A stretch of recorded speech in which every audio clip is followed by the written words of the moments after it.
বলে আমি মনে করি না। দেশে গেল এক যুগে 1,11,00,000 মানুষ নতুন করদাতা হয়েছেন। তবে তাদের 70% আয়কর রিটার্ন দেন না বলে জানিয়েছেন জাতীয় রাজস্ব বোর্ডের চেয়ারম্যান মোহাম্মদ আব্দুর রহমান খান। চট্টগ্রাম কর আইনজীবী সমিতির বার্ষিক আলোচনা সভায় প্রধান অতিথির বক্তব্যে তিনি এমন মন্তব্য করেন।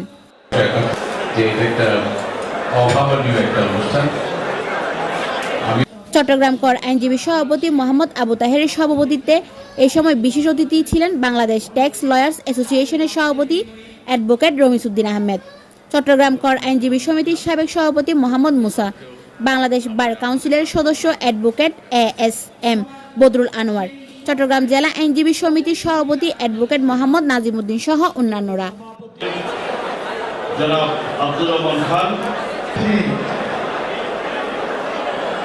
বাংলাদেশ সরকারের এবং আজকে মহান ভাষা আন্দোলনের শহীদ 1971 যে এটা একটা ডেস্ক নিউজ, চ্যানেল সিটি।